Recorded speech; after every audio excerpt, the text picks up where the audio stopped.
Arratsaldeon zer moduz, ongi etorriak Eusko Ikaskuntza saioaren edizio berri honetara.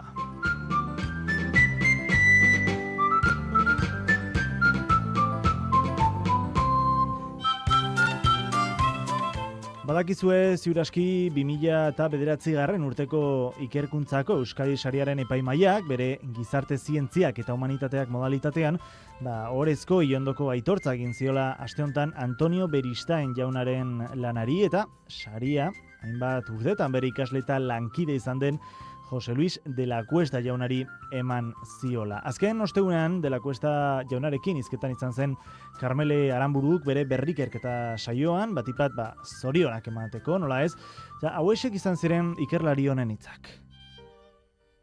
Yo estoy muy contento de que un jurista como yo pues se sume a la lista de premios donde ya estaba Gurutz Jauregui, también dedicado al derecho desde la perspectiva fundamentalmente del derecho constitucional y la ciencia política. Es un galardón que convoca el gobierno vasco y que tiene muchísimo prestigio, porque es un jurado independiente y bueno, pues son muchos los elementos que confluyen a ese prestigio, sí. Y bueno, el nombre de las personalidades que forman parte ya del listado, pues la verdad es que es muy muy importante y bueno, cuando en mi caso al menos me resulta un motivo de mucho, un gran honor y un orgullo. El premio Euskadi lo que pretende es premiar una trayectoria universitaria, fundamentalmente fijándose en lo que es el plano de la investigación. Bueno, yo llevo 30 años investigando en la universidad, desde que comencé en el año 77, de la mano de Antonio Beristain, que falleció hace un mes y al que el jurado además le hace una mención especial. Y bueno, en mi trayectoria investigadora pues habrá encontrado el jurado pues quizás determinados elementos que le han parecido de interés y que merecerían ser premiados, quizás pues el hecho de que me muevo en el ámbito internacional, algo que probablemente en el ámbito jurídico pues no es tan frecuente, por lo menos en el ámbito jurídico penal, etcétera, ¿no? Y bueno, pues el hecho de que algunos de mis trabajos pues han tenido su repercusión cuando he estado trabajando en torno a determinadas categorías, determinados conceptos, el concepto de resocialización, por ejemplo, etcétera. Bueno, son distintos elementos los que me imagino, porque yo no lo puedo saber, ¿no? Pero me imagino que han podido tener en cuenta a esos niveles. Porque ciertamente en mi caso no se puede decir que haya descubierto algo, que tenga alguna patente, como en ciencias o en tecnología, pues quizás es más fácil de destacar cuando se premia a alguien, ¿no? Beno, esan beharra dago Jose Luis de la Cuesta jaunak jakiunde Zientzia Arte eta Letren Akademiako kidea dela, eta akademia orain dela bizpahiru urte sortu zuela Eusko Ikaskuntzak. Hari buruz, arituko gara gaur hain zuzen ere. Perez bazaudete, has dezagun ba.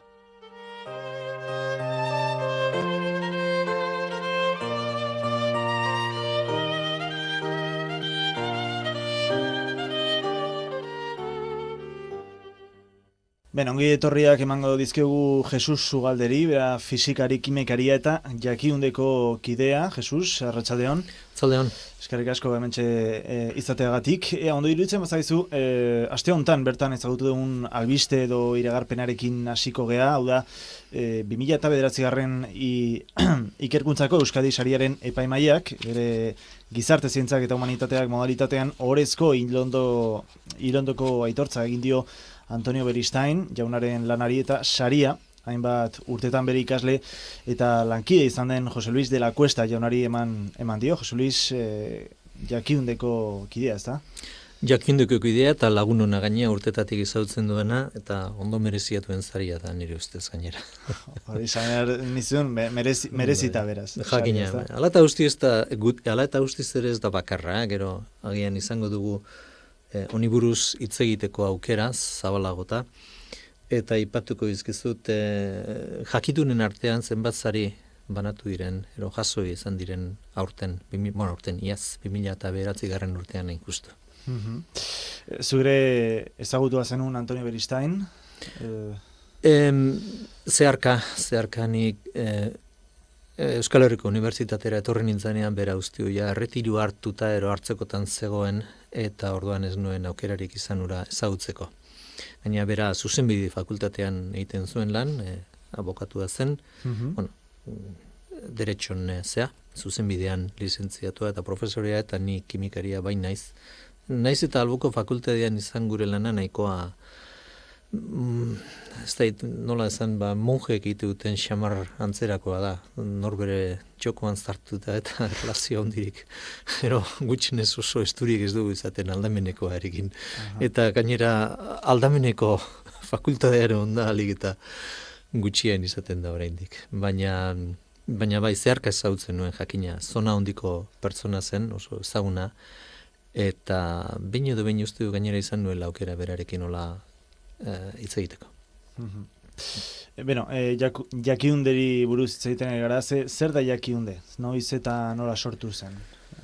Bueno, noiz badago egun bat sortu zena, eta hori jakiundeko web orrialdean dago, baina zan egingo dut horia 2007 urriaren 25 hain justu, Donostian, eratu intzen jakiunde hori izan zen eguna, non jakiunderi bataiotza eman zitzaion.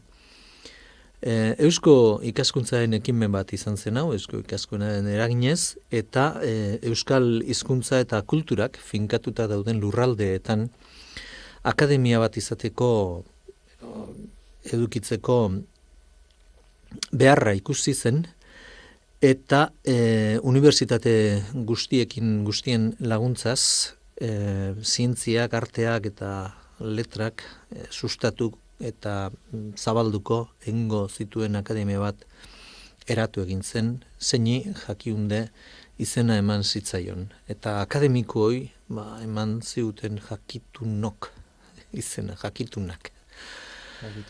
Alaxe da jakiunde, eta alaxe dirau egun hartatikona.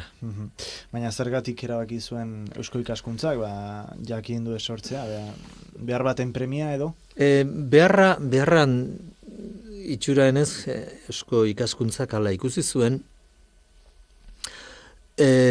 alboko herrietan eta nazioetan ere bai akademiak egon badaude, gurea gaina esan beharra dago oso dela gaztea, 3 urte oraindik ez ditu, lehen esan duen dataren arabera 2 urte eskas ditu, eta jakinean hartu beharra dago hainbat ospea handiko eta tradizio handiko akademia europearrak 200-300 urtetik gorakoak direla. Beraz, gurea jaio berria da. Akademia eren beharra hausnartu egin zuen eusko ikaskuntzak egunero zurrunbiloetik kanpo nonbait hausnarketa eta pentsatu egin behar zela sakonago eta soziuz, batez ere hori importantea soziuz, zer izan daitekeen gaur egunean, zer den gaur egunean gure gizartea eta zer izan daitekeen hemendik aurrera.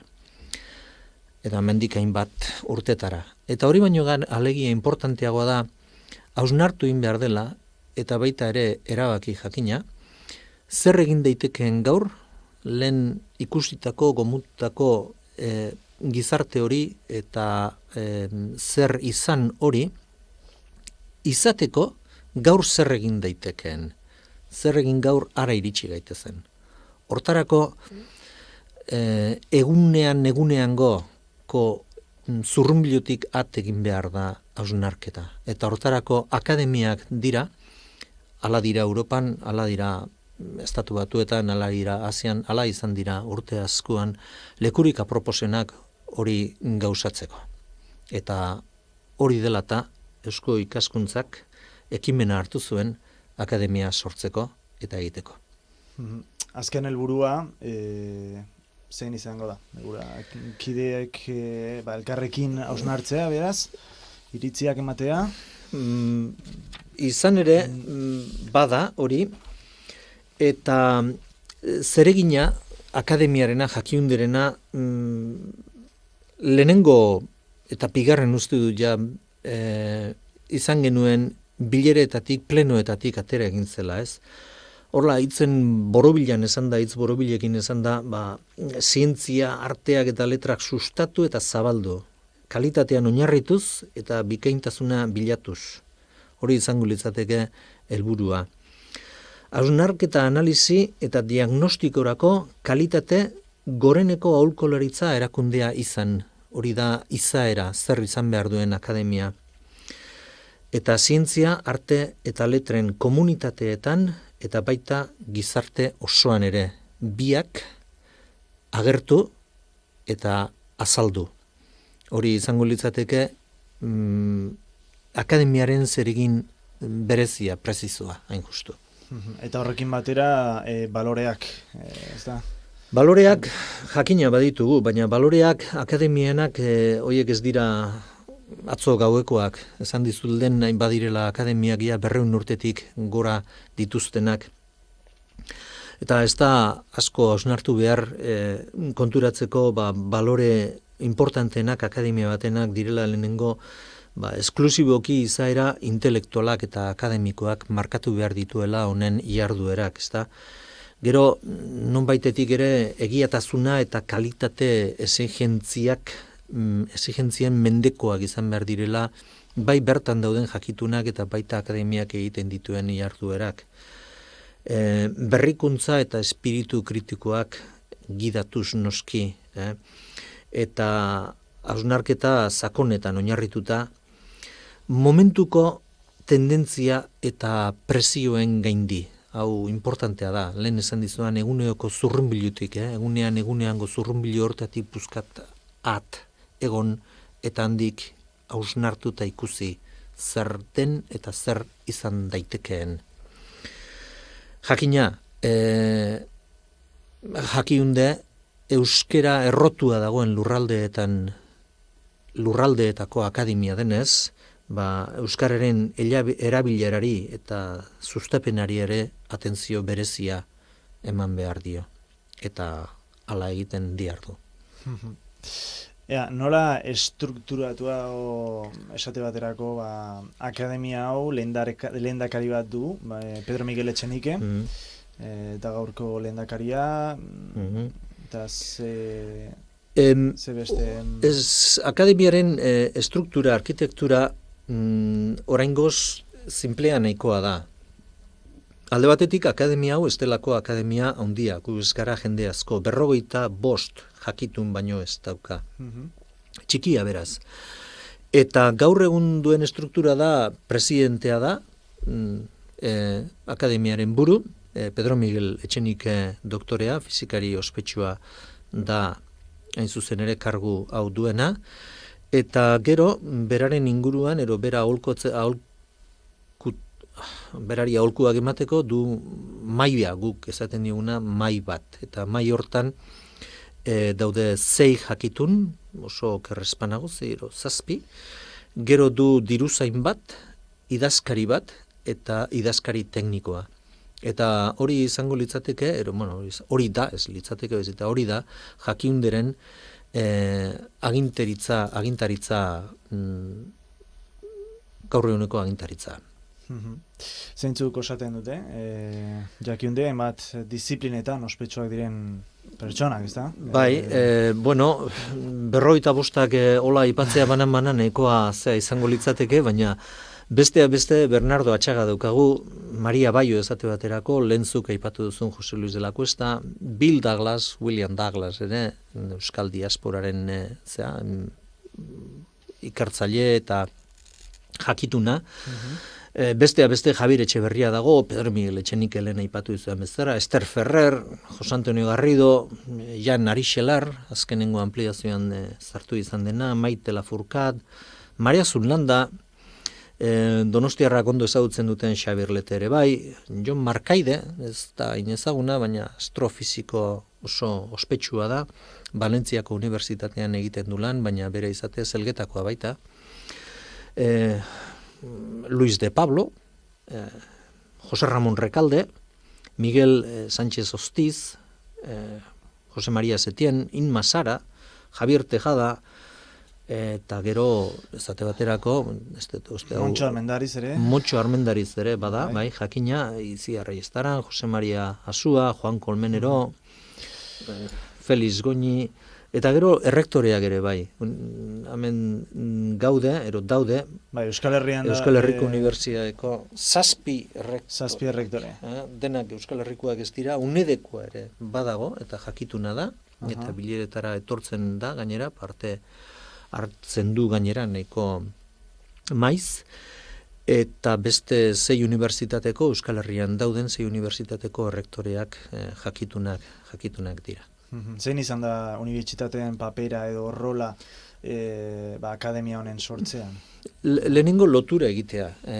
Akademia mundu akademiarekin du lotura eta zerikusia. Eta akademiaren nonbait nola esan, erakunderik gorena unibertsitatea bera da. Eta orduan lotura hori inoiz ere galdu ez dadin lotura akademia gorenarekin ere oso garrantzitsua da.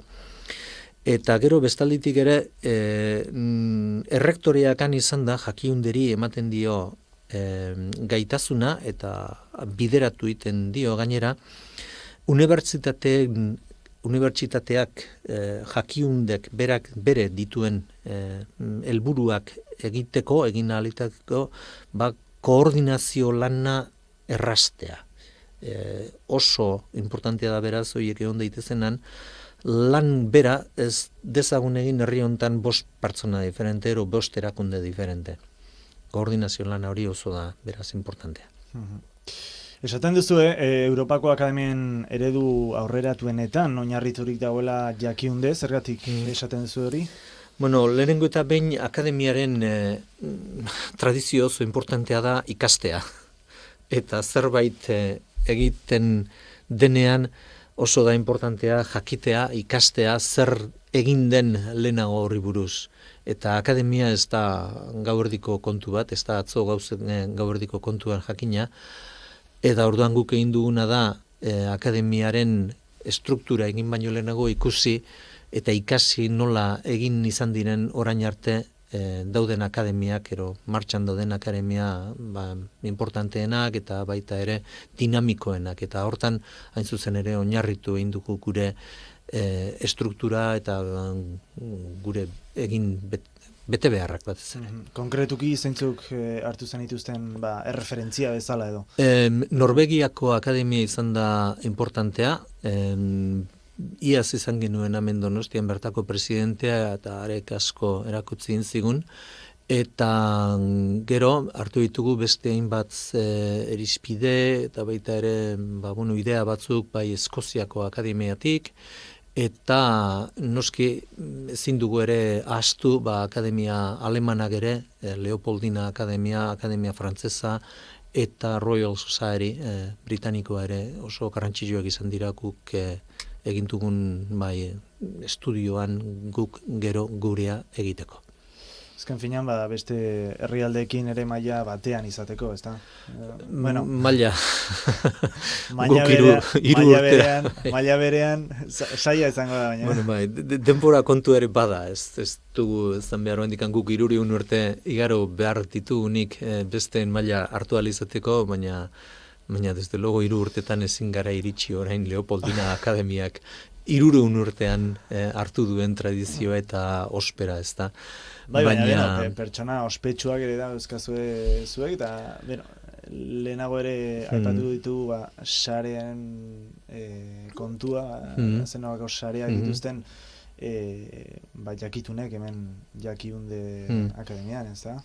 Bai, sareak eta sariak ere lehen esan dizuet, 2009 urtean esate baterako, gure diru zeinari Sisto Jimenezi eman zaio, hemen jartzen du, premio a la trayectoria profesional, hau Nafarroko gobernuak ematen duen sari bat da. Maria bai hori, Espainiako Premio Nacional de Música, 2009 urtekoa eman diote, Javier Tejadari eman diote Premio Nacional de Investigación, Espainiako Premio Nacional de Investigación deritzana, Xabier Leteri Euskadiko literatur saria, nahiko ezaguna izan zen gure Donostian gainera zuzen ere eman ziotenean hau. Luis de Pablori, Premio Iberoamericano de la Música, 2009 urtean eman zioten ere bai. Pedro Miguel Etxenike, Belgikako Akademiako kide egin dute, Montxo Armendarizi, lehen aipatu dugu ere bai Montxo Armendariz, 2009 urtean eman diote Manuel Lekuona saria esko ikaskuntzak ematen duena injustu. Besteak beste badira beste batzuk, baina nik uste dut hau Ez du uste, kurrikulunik karagarria dela ez.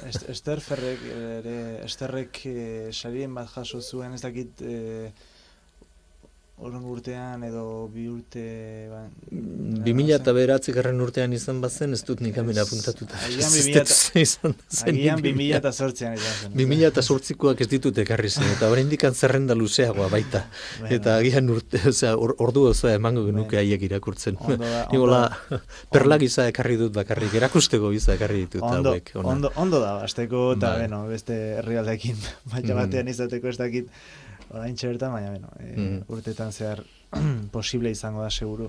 Erakunde ideologizatua da, jakiunde? Bueno,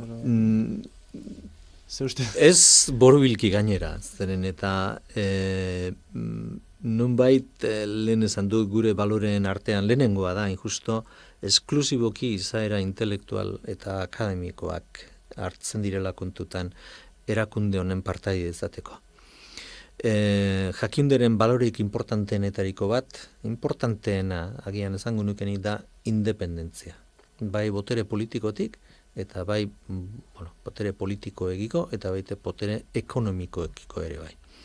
Hortarako jakiundek jakina bere presupuestoa garatu behar du, izanteko baliabideak egiteko egin behar duena inolako estuazionik gabe. Ez momentuko kojunturaren arabuera, zer izango den presupuestoa horren arabera baizik. Eta hortik aparte egon behar du beti jakiunde. Eta gauzak dauden moduan jakiundek egin ditu bere lanak, hain zuzen ere ez bakarrik akademia beroi, baita ere bere baliabideak kojuntura politiko-ekonomikotik at egon dadin. Beraz, ideologizatua ez dut uste. Ideologiak badaude, baina ideologia denak. Ideologiak egon behar dute. Gu ez gera aideologikoak. Ideologia den gu, baina ideologia dena daude, ez daude. Ez dakit kritikaren bat edo jaso dezuen? Nik ez dut entzun oraingoz, ez dakit niri personalki ez diate zan, agian egon izan da horrelako zerbait bazterretan, baina, hartuta zeintzuk diren kideak, lehen batzuk irakurri ditut, zango nukenik jakiunde erreferentzia bat nahi duela bilakatu. Erreferentzia bat izan gizartearekiko. Eta gizartearekiko esaten duenean da gizarteak dituen erakunde, beste erakunde askorekiko. Gobernuarekiko, baina gobernu esate baina Euskal Herriko gobernua, Nafarroko gobernua, Iparraldeko Kontsel Regional, dagokion instituzioa, baina baita ere guk hemen ditugun beste hainbat struktura lokalegiko. Gipuzkoako diputazioa esate baterako, Gipuzkoako diputazioak jaunezkero deitu egin du jakiunde, partu hartu ezan, oain egiten ari den Gipuzkoa gehi hausnarketa prozesuan aholkulari bezala. Orduan, erreferentzia oso da importante izatea. Goi mailako erreferentzia erakundea behar du izan jakiunde. Beraz, erreferentea behar du izan, baina kontuz ez gidari. Gidari hor politikook eta gizarte eragileak dira. Jakiunde ez da gidaria, da erreferentea. Aipatu zen du bezala, zenolako harremanak, orokorki, zenolako harremanak dituzue instituzio eta erakunde publikoekin? Nola kalifikatuko zenuk edo? Orain diputazioarekin... Nik goxoak esango nuke. Goxoak? Bai, noski, jakina.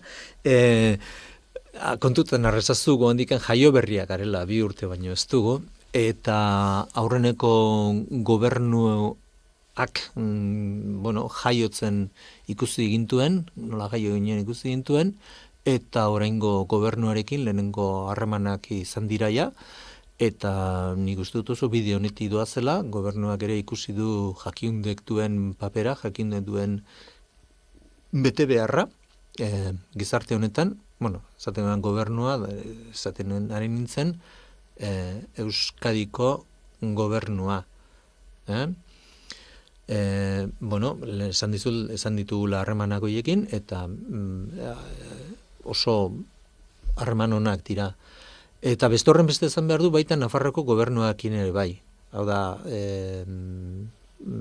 hau ekimen hau, Eusko Ikaskuntzak egin zuen akademia sortzeko,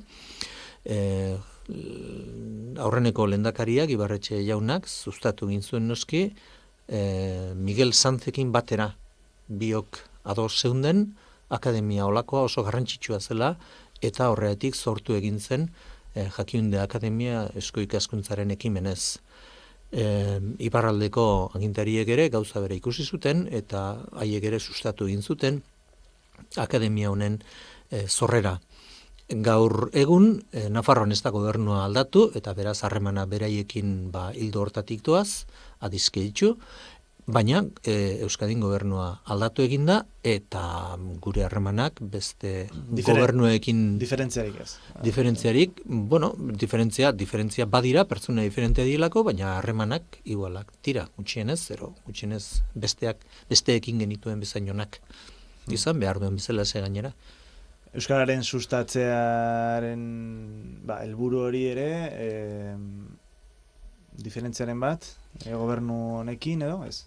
Ez noski, gobernu honen helburuetariko bat bada euskara sustatzea, beraz, hortan ez gaude nola esan kontra, eta ez da inolako ere desparekatuta gobernuarekin.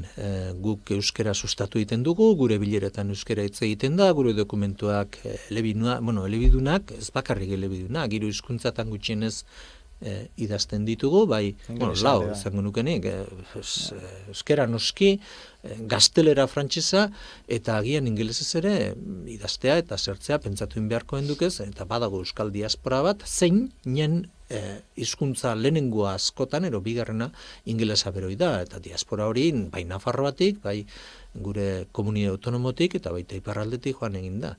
Eta baute beste hizkuntza bat, euskeratik aparte, noski, ero frantsesetik aparte, ero gaztelerik aparte, badena, ingelesa, eta hori ere, guk ez dugu inolako eragozpenik ikusten gure hizkuntzetaiko bat ere izan dadila.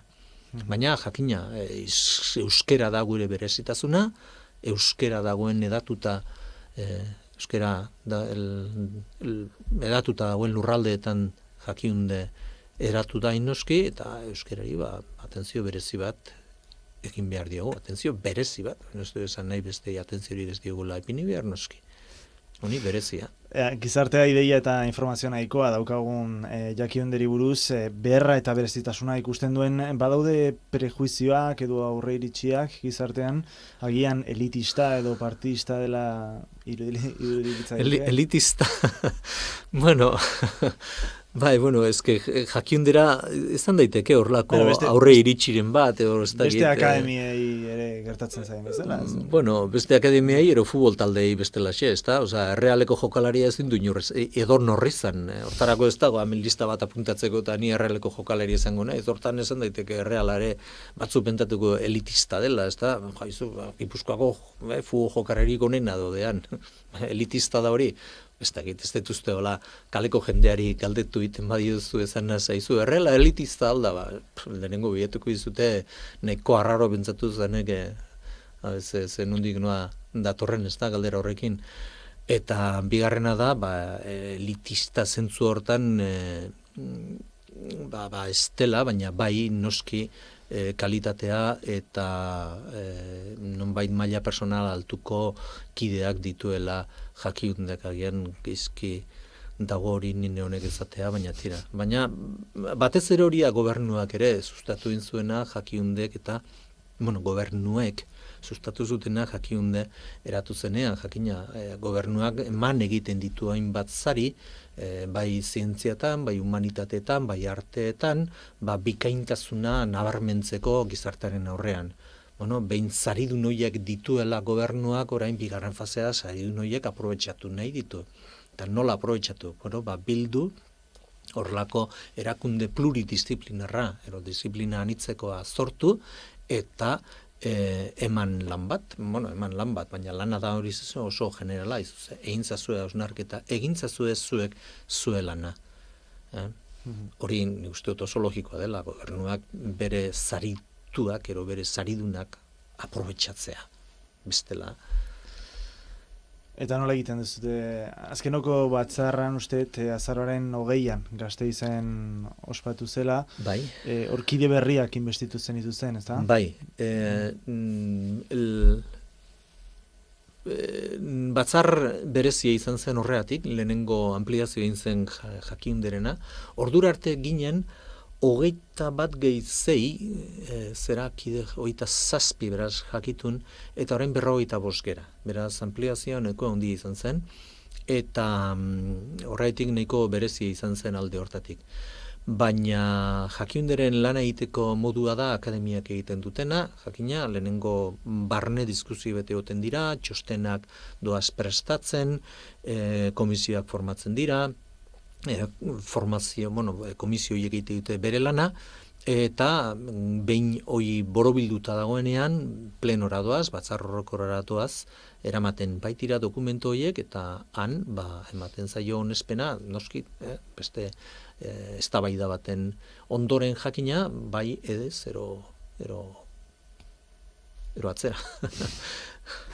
Bueno, lehen galdetu ez zut, ze espero zenuen Euskal Gizarteak jakien detaz, eta alderantziz galdetuta, zer espero du jakiundek gizartetaz?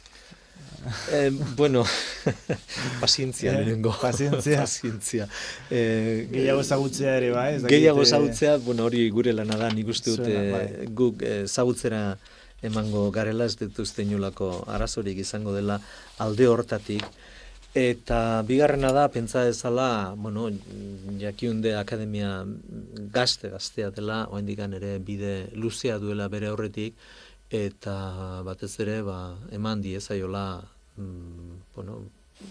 denbora tarte bat, bere antolaketa lanak lehenengo bukatu dezan, oendikan jakiunde ez dagoera bat, antolatuta hori denok daukagu garbi, oendikan ampliazioren bat edo beste egin beharko da.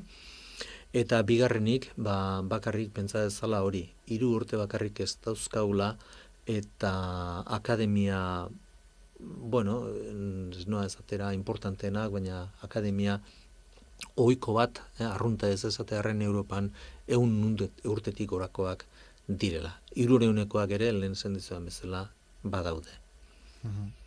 Orain arte lehengo 2 urteetan ze ustezu lortu duela Euskal Akademia honek bere jatorrizko helburuei begirada bat eman da, ez? Lehenengo eta behin nik uste dut Euskal Herriko instituzioen aurrean ezagutaraztea. Ezatea akademia badela, eta akademiaren garrantzia eta bete beharraren importantzia ezagutaraztea hemen dauden beste hainbat instituzioei. Hori uste dut lortu duela, beraz orain ezgera ez ezagunak, instituzioek ezagutu egiten gaituzte, eta badakite beraien zerbitzutera gauzkatela. Bigarrenik, eta hau ez da bestea baino makalagoa, lortu egin du, agian ez da lehenengo aldiz, eta azkoitiko salduntxoen, jauntxoen zea, bilerak eta egiten bai ziren hemen, duela 3-4 bat mende, baina lortu egin du Euskadi, Nafarroa eta iparraldetik akademiko izan daitezken, akademiko zena eta gaitasuna dituzten pertsonen bilkura permanente bat. Bilkura ez, gainera permanente bat eta helburu batekin. Hain zuzen ere, akademia lanak egiteko helburua da. Beraz hori dagoenik, orain importantea da lan horiek egitea. Naiz eta hainbat egin ditugun honezkero. Akademia honek egin du kongresu bat, Heziberri programaren aholkulari garrantzitsuena izan da, akademia honek ere,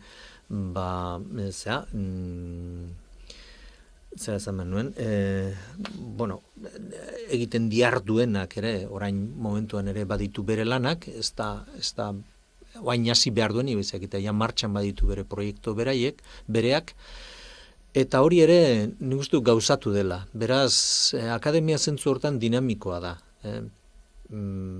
Eta hori nik uste dut importantea dela. Eta orain bertan, ze fasean dago orain Jakiundek, zertan ari da orain, lanean, ze helburu berriak edo ze erronka berriak dituzue? Bueno, 4 bat ero 5 bat aipatuko izkizut. Eta urrenez urren lehenengoa izango litzateke aurrekontua konsolidatu egin behar dugula oraingoz. Eta oso importantea da guretzat, lehen esan dizudan bezala, Jakiundek izatea bere nonbait gastu fijotarako aurrekontu estable bat. Lehen aipatuan bezala inolako koientura sozio-politiko-ekonomikotik aparte. Krisian abaritzen, da?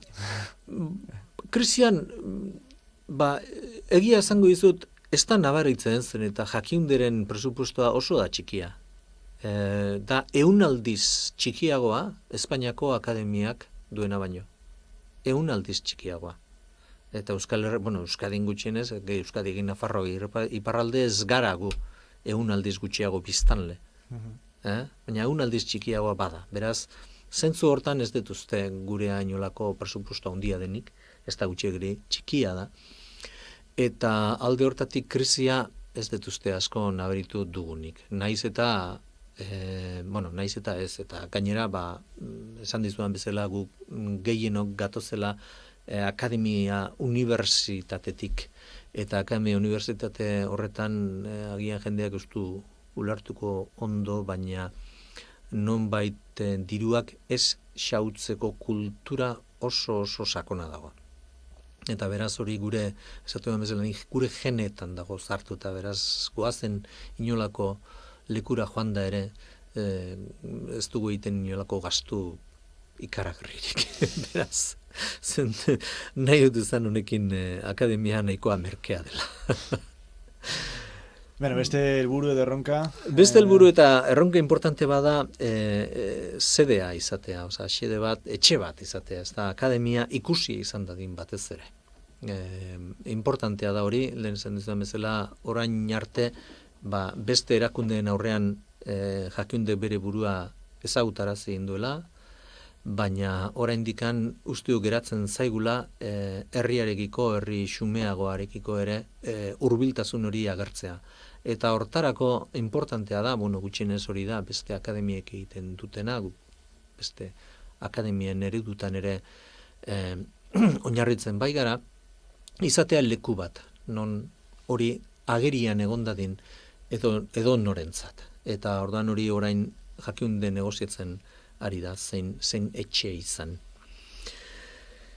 Lehen aipatu dut ere urrengo apliazioa, urrengo jakituna zeintzuk izango diren, gaur 45 baino ez gara, eta ez dakit zenbaki izan daiteken egokia, baina 60 gora guk uste dugu izango dela, ero izan behar duela Jakiunderen jakitun kopurua. Baina eginkizun honetan gauzak egin behar dira sin prisa, baina sin pausa. Gero, jardun espezifikoak ere baditu orain martxan, zientzia foroa da oitariko bat, esan dizudan bezala lehen Gipuzkoa, Gipuzkoa gehi konseiluaren parte hartzen ari da, ez da konseilu osoa, baina bai parte bat konseiluarena Jakiunde. Datorren udarako kongresua antolatuko du Jakiundek, humanitate eta letren eginkizun zientifikoen balorazioari buruzkoa. Antolatzen ari da izango direnak topaketak jakitunekin, lehen esan dudan bezala gure nahia da zuzen ere herriari agertaraztea gu geu ere bagaudela eta beraien zerbitzu gaudela, eta orduan nahi ditugu antolatu topaketak, bai ikasle, bai irakasle eta maila hartaineko ero batxuko irakasle eta ikasleekin. Eta gero egiten ari da ere Jakiunde, hau garrantzi handiko proiektua da, zientziaren egoera Euskal Herrian. Hau da, dokumentu bat, hausnarketa oso sakona, zein gure helburua den azken batez orrialde bakar batera biltzea. Horren atzean datuak, estudio sakonagoak eta ikerketak izango ditugu. Nahi dituena entzat eskuragai. Baina gure nahia da gai izan gaitezen esateko horri alde bakar batean zein den zientziaren egoera Euskal Herria. Eta zientzia esaten dudanean ez da bakarri zientzia fisiko-kimiko naturalak, zientzia humanistikoak, zientzia politikoak, eta baita ere artea eta interpretazioa. Zientzian dena sartzen dugu. Iritziren bat balduzu? Zeri buruz? Zientziaren egoerari buruz, hemen Euskal Herrian. Itxaron dezagun urrengo elkarrizketara arte. Hori urtebeteko lan batero izango da, jadanik gazia gaude, eta orduan bukatutakoan egingo dugu, elkarrizketa bat eta nahi baduzu monografikoa hori buruz. Eta gobernuen apostua, zientzien arloan eta? Apostu ekonomikoa. Gobernuekin duten autua, presupuestoak eta... Bai. Gobernuak ez dituzte inolako gauza okerri egiten nahi dienik. Jakiunde dagoen herrialdetako gobernuek, hirurek, nik uste nahiko politika zorrotza eta zentzuzkoa daukatela gaur egun zientziaren arlotan. Presupuestoak ez dira jetxi, presupuesto horiek zuhurtziaz erabiltzeko autua egin dute, eta hori oso da importantea, ez nola nahi, baizik eta helburuak jarrita, helburu horiek bete daitezen jarri dituzte baliabideak, eta kontrolak noski, hori gauza importantea da, eta batez ere ni neuk gehiago ezagutzen dudan gure komunitate autonomoan, nik uste gobernuaren lana eredugarria dela. Jakiunde kideok zuen artean nola egiten duzuelan? Zenolako harreman profesionala duzue, edo proiektu desberdinetan kolaborazioak ohikoak aldira, edo? Bai, lehen esan dizudan bezala, komisioa, gero taldeka egiten dugu lan noski, eta gure artean erlazio personala oso ona da. Hori oso da garrantzitsua, guk egiten ditugun bileretan batez ere 2 egiten dugu batzar orokor urtean, eta hor aprobetxatu egiten dugu noski gure erlazio personala ere sakontzeko eta lantzeko, horrelako gauzak ere oso dira importanteak. Eta beraz lan egiteko eragozpenik eta zailtasunik ez dago bat ere. Denok daukagu beste jakitun guztion koordinatuak, koordinatu esan duena, telefonoa eta emaila eta horrelako gauza guztiak, eta gero baita ere elkarrekin askotan ikusi egiten dugu. Gure sekretaria teknikoak sekulako lana egiten ari da alde hortatik, koordinazio hori dena aurrera eramateko, eta beraz lana oso da erreza gure artean. Lana egitea, ez lana, lana egitea, jakiunde barruan edo jakiunde aparte ere elkar lan egiten duzue, edo... Beste hainbat proiektotan eta jakiunde barruan, etxe barruan ezin du, jakiunderen etxe barruan hori ez dugu, handikan egiten ez dugulako, oraindik etxerik, baina izango dugu, berandu baino lehenago gainera. Baina bestela nik dakidanez, ez dakit maila profesionalean elkarrekintzari dagoen jakitunen artean, nik gutxienez ez dut beste jakitunekin lana egiten, nire arlo profesionalean, nine honek. Eta zagutzen dudanetatik esango nuke ezetz, baina ezin dut izan 45 pertsonen artean zer egiten duten lan profesionalean bakoitzak. Bukatu baino lehen, Jesus, zientzia tartea gizartera hurbiltzeko ideiak badaude, zezte duzu? Zientzia eta artea gizartera hurbiltzeko ideia... Ideiak badaude, martxan jarri beharrekoak ere bai. Donostian jarri direnak nik uste dut badirela batzuk eta oso eredugarriak. Kutxa espazioa da bietariko bat, zientzia gizarteratu egiten duena. Donostian egiten diren hainbat ekitaldi kulturalak, besteak beste zine festivala eta teatro topaketak eta literatura sariak eta hoiek badira importanteak, eta hoiek gizarteratu egiten dute zientzia.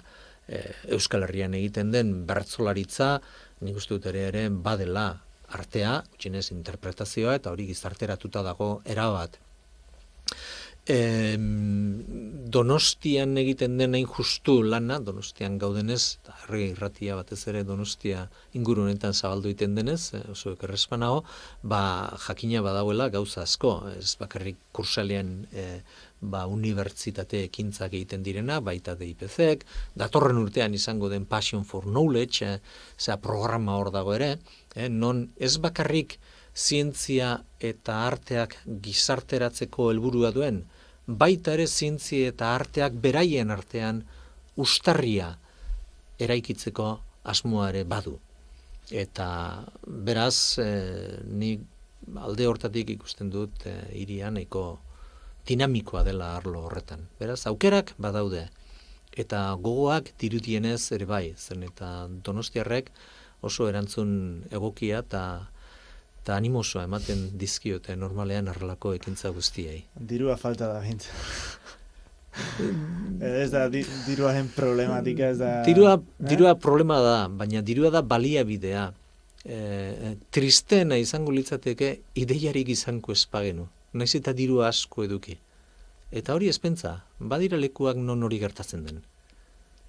Hori ez da gure kasua. Jesus Oalde, fisikari, kimikari eta jakiundeko kidea, eskerrik asko gurekin izateagatik. Ondo izan? Zorreatik, agur. Agur.